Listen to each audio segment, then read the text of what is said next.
สบายดีเพื่อนร่วมงานทุกท่านมื้อนี้พวกเราจะมาเรียนรู้เกี่ยวกับมาตรฐานการบัญชีสากลฉบับที่10หรือ IAS 10ซึ่งเป็นมาตรฐานที่สำคัญหลายสำหรับการกะเกี่ยมบทรายงานการเงินของธนาคาร EPB ของพวกเราให้มีความถูกต้องและครบถ้วน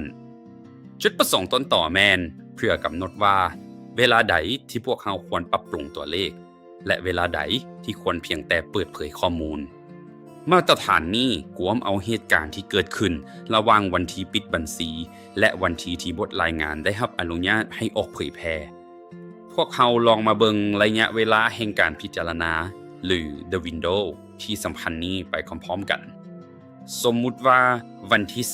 1 ธันวาแม่นวันที่สิ้นสุดระยะเวลานำเสนอบทรายงานของพวกเขาและวันที่1 มีนาแม่นวันที่คณะกรรมการบริหารอนุมัติให้ออกบทรายงานทุกเหตุการณ์ที่เกิดขึ้นในระยะนี้แม่นอยู่ภายใต้ขอบเขตของ IAS 10ที่พวกเขาต้องพิจารณา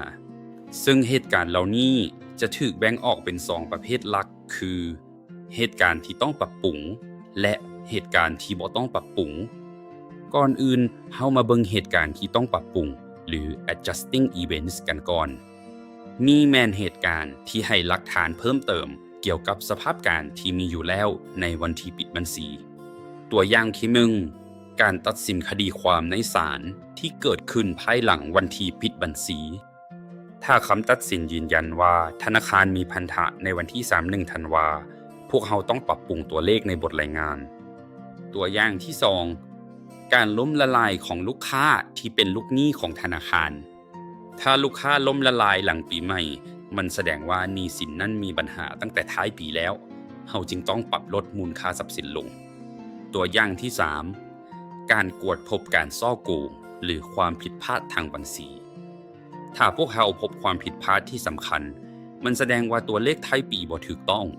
เฮาต้องมีการแก้ไขให้ถูกตามความเป็นจริงต่อมาแม่นเหตุการณ์ที่บ่ต้องปรับปรุงหรือ non adjusting eventsนี่แม่นเหตุการณ์ที่เกี่ยวข้องกับสภาพการที่หากก็เกิดขึ้นใหม่ภายหลังวันที่ปิดบัญชีเท่านั้น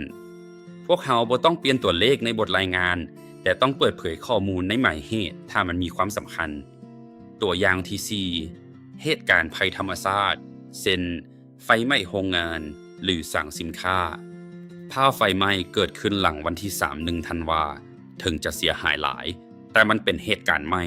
จึงเพียงแต่เปิดเผยข้อมูลไว้ตัวอย่างที่5การเปลี่ยนแปลงของมูลค่าตลาดของเงินลงทุนการที่ราคาหุ้นตกหลังปีใหม่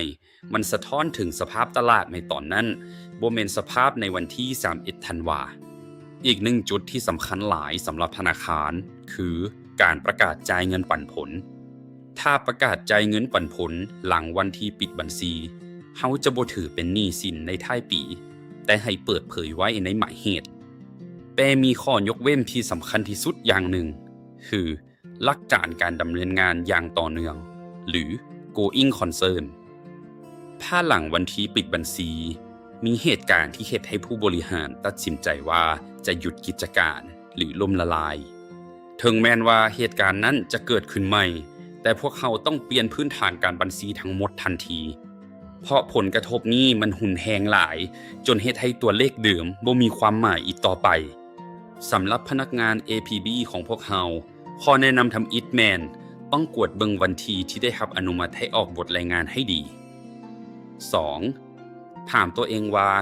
เหตุการณ์นี้มีข้อมูลมาตั้งแต่ท้ายปีแล้วบ่และมันมีมูลค่าสูงพอที่จะมีผลต่อการตัดสินใจบ่การบันทึกและเก็บกำหลักฐานอย่างถูกต้อง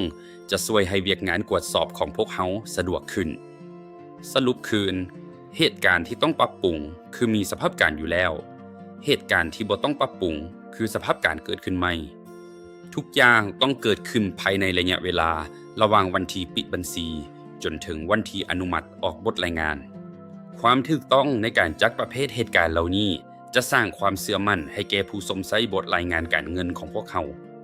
นี่แม่นการปฏิบัติตามมาตรฐานสากลเพื่อยกระดับธนาคาร APB ของพวกเขาให้เป็นมืออาชีพหากท่านมีข้อสงสัยในกรณีที่ซับซ้อนสามารถปรึกษากับแผนกบัญชีได้ตลอดเวลา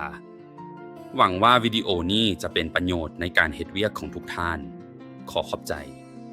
แล้วพบกันใหม่ในบทเรียนต่อไป สบายดี